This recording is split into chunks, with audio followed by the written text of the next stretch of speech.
gentlemen, the show starts in 3, 2, 1, go.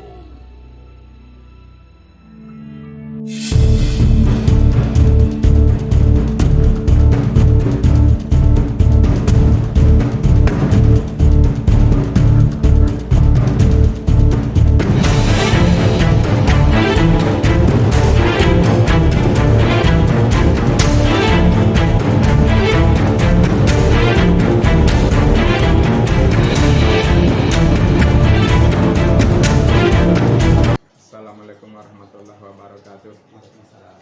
Salam sejahtera untuk kita semua. Selamat siang. Pada kesempatan ini kami dari calon guru penggerak angkatan 6 Kota Jambi mewawancarai Kepala Sekolah SMK Taruna Indonesia Jambi dalam rangka menunaikan tugas kita sebagai CGP pada modul 2 modul 3.1 bagian demonstrasi konstekstual. Sebelumnya mohon kiranya Bapak Kepala Sekolah memperkenalkan diri agar supaya yang menonton wawancara kita ini mengenal dengan Bapak. Baik, Assalamualaikum warahmatullahi wabarakatuh. Waalaikumsalam warahmatullahi wabarakatuh. Perkenalkan, nama saya Abdul Qadir Jailani, Kepala SMK Taruna Indonesia Jambi. Ya. Baik, terima kasih Bapak.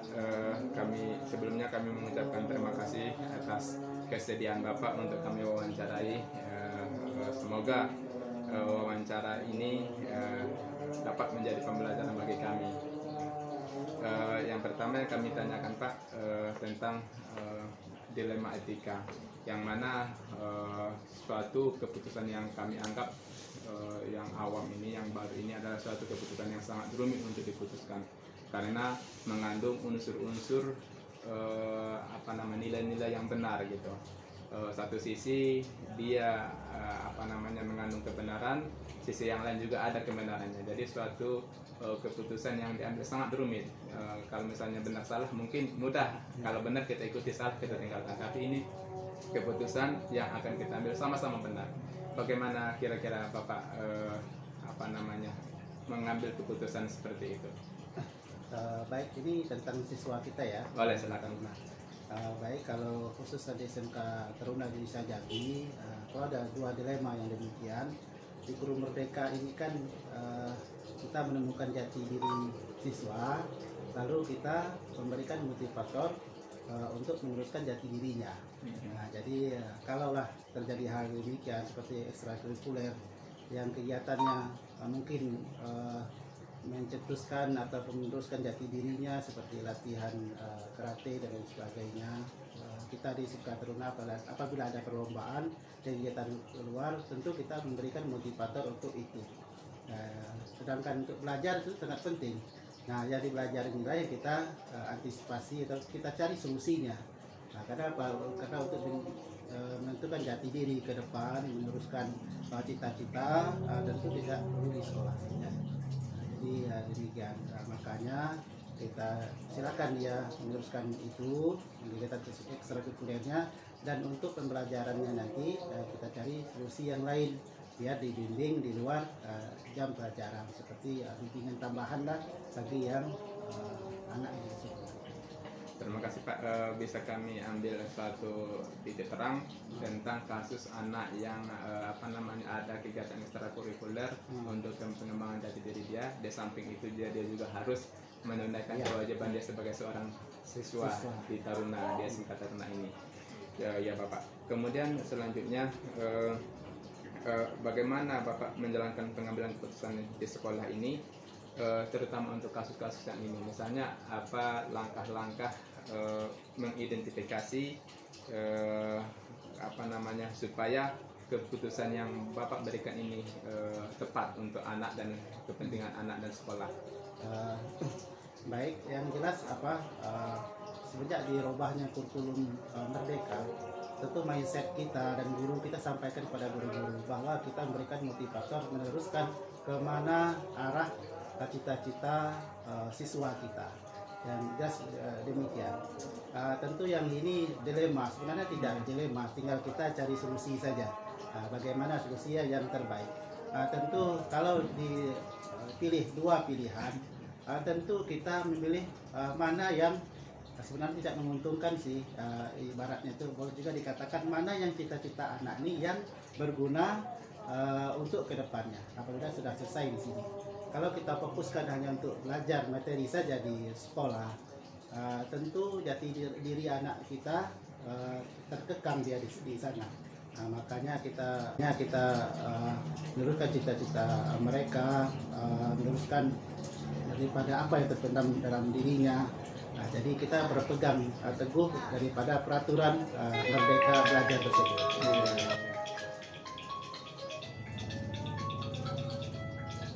Ya, terima kasih Pak. Kemudian selanjutnya keputusan yang diambil tadi untuk memutuskan itu, adakah suatu kendala atau suatu tantangan bagi Bapak? Kalau kendala dan tantangan tentu ada. Yang jelas tantangannya itu kita memberikan pemahaman kepada guru karena anak ini akan ada belajar tambahan di balik kegiatan mereka tersebut. Jadi sebenarnya rintangan dan tantangan itu kita hanya menyadarkan pendidiknya saja sih. Iya. Kita sadarkan pendidiknya bahwa anak ini dia butuh cita-cita masa depan ke depan. Jadi kita teruskan. Untuk yang lain nanti ada bimbingan daripada tambahan dari teman-temannya yang tidak mengikuti. Iya.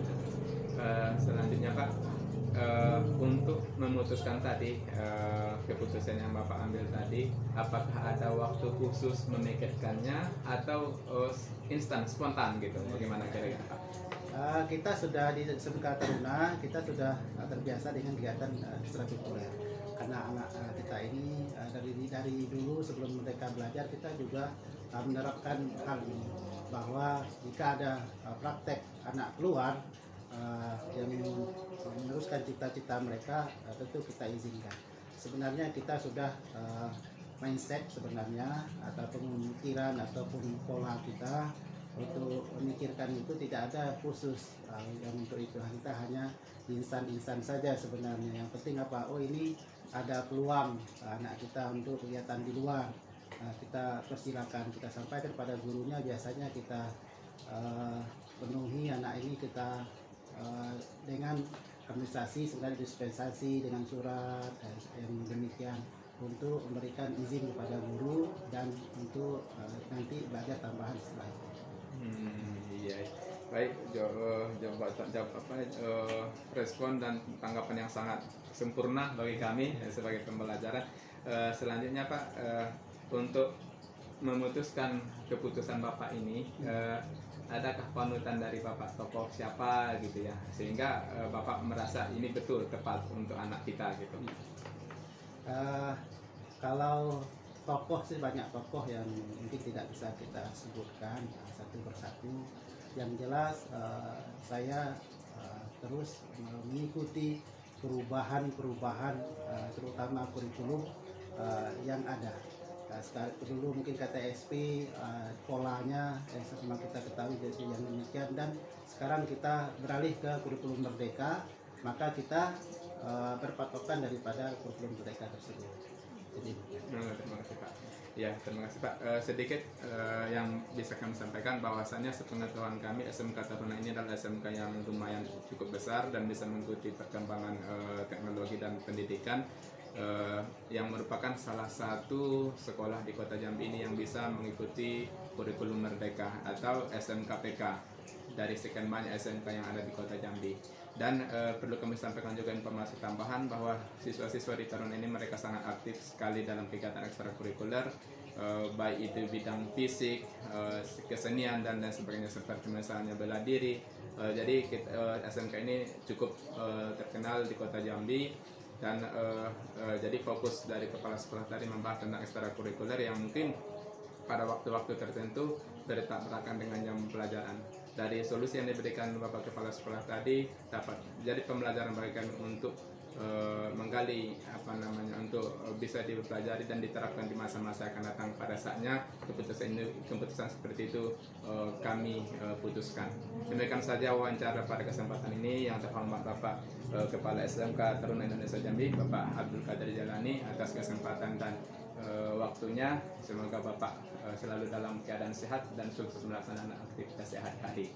Demikian saja wawancara pada kesempatan ini. Kami sudahi. Wassalamualaikum warahmatullahi wabarakatuh.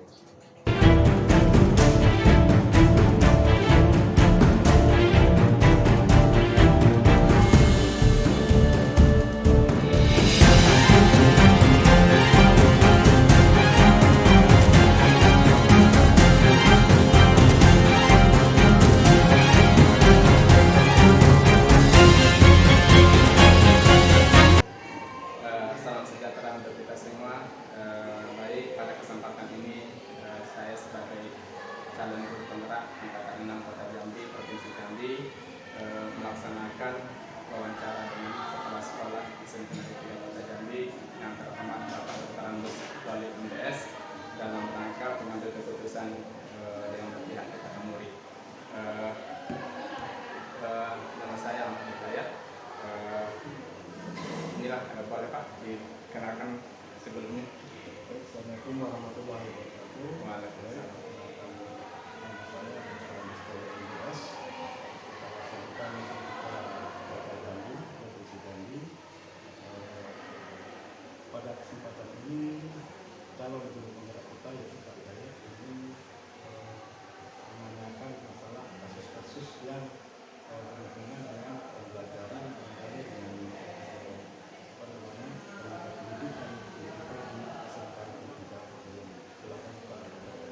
Terima kasih Bapak atas kesempatan yang diberikan kepada kami. Baik, beberapa hal yang perlu kami tanyakan kepada Bapak tentang pengambilan keputusan. Selama ini bagaimana menurut Bapak untuk mengidentifikasi kasus-kasus yang merupakan dilematika atau kesulitan moral? Terima kasih Pak Hidayat. SMK kita Kota Jambi adalah sekolah teknologi yang mana permasalahan selama ini adalah masalah guru produktif dan beberapa guru produktif itu mendekati masa pensiun dan ada juga yang mau pensiun tetapi dari segi kesehatan mereka sakit-sakitan. Iya Pak. Jadi kondisi guru-guru kita sudah mendekati masa pensiun dan banyak mengalami kendala dengan kesehatannya ya Pak. Baik Pak. Jadi jadi berarti ada kemungkinan permasalahan mungkin yang Bapak hadapi untuk bagaimana supaya anak dapat belajar sementara kesehatan murid kita tidak mengizinkan belajar. Bagaimana pendapat Bapak?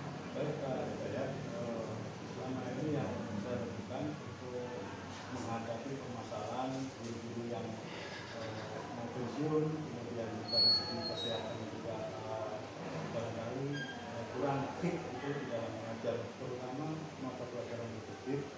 Nah, jadi cara mengatasinya adalah yang pertama kita lakukan pendekatan yang pertama, kemudian yang kedua apabila guru-guru yang mendekati pensiun, tetapi kan mereka tidak sertifikasi.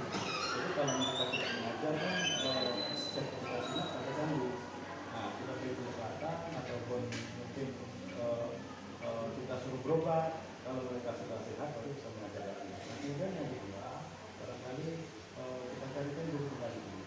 Ya maklum lah, orang-orang masa pensiun kemudian mengajar produktif yang berat seperti di otomotif misalnya. Mereka harus berada tenaga mesin, mungkin ada yang gangguan kesehatan, nah, bisa juga kita cek. Jadi ada guru-guru muda, guru PM yang masih aktif di situ, bisa kita cek mata pelajarannya sehingga anak-anak kita tidak kurang. Solusi yang bagus Bapak. Jadi untuk memutuskan itu Bapak apakah perlu waktu khusus apa sambil berjalan atau bagaimana Pak? Ya, terima kasih. Jadi sekarang itu ada sistem coaching. Kalau Ya, di dulu ada anak-anak ada bimbingan coaching, kalau dulu coaching. Ya. Jadi coaching itu sambil kita berjalan, tidak boleh kita drastis, tidak boleh, dan kita barangkali ngobrol-ngobrol seperti ini. Bagaimana agar mereka itu tetap produktif. Jadi tidak di BK gitu ya, tidak di justice, mereka bersalah. Nah, apalagi sudah tua, apalagi yang punya penyakit jantung barangkali mungkin tambah kolek. Nah, tapi dengan adanya pendekatan face to face, kadang-kadang saya sering ke bengkel, kemudian pas ketemu di jalan juga menanyakan kesehatannya, sehingga dengan demikian guru tersebut kembali bergairah mengajar. Jadi pendekatan emosional ya Pak. Ya.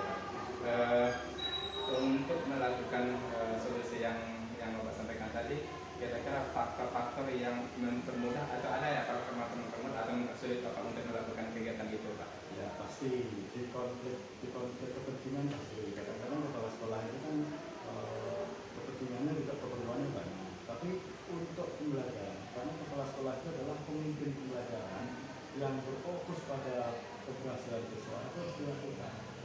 Memang ada konfliknya barangkali di kepentingan kita mungkin ada kesibukan, tetapi yang diutamakan di sini adalah di pembelajaran. Sebab dengan adanya kita mengatakan face to face atau kita sering berkunjung menanyakan kesehatannya, menanyakan belajar waktu itu, mungkin semangatnya akan timbul. Iya Pak, makasih Pak. Baik Pak, jadi kita bagaimana supaya sekolah ini memfokuskan belajar ke pihak para murid ya Pak, ya bagaimana mencari solusi agar pembelajaran tetap berjalan dengan baik dengan beberapa kendala di lapangan guru yang sudah memasuki masa-masa pensiun. Baik Bapak, itu saja yang kami tanyakan dalam kesempatan ini tentang pengambilan keputusan terhadap proses pembelajaran di SMK Negeri 3 Kota Jambi, yang mana ada beberapa guru yang akan memasuki masa pensiun dan mengalami kesehatan yang tidak stabil. Demikian saja kami ucapkan terima kasih banyak kepada Bapak Kepala Sekolah SMK Negeri 3 Kota Jambi. Semoga Bapak dalam keadaan sehat dan sukses melakukan aktivitas yang hari. Demikian demonstrasi ini kami lakukan. Mohon maaf.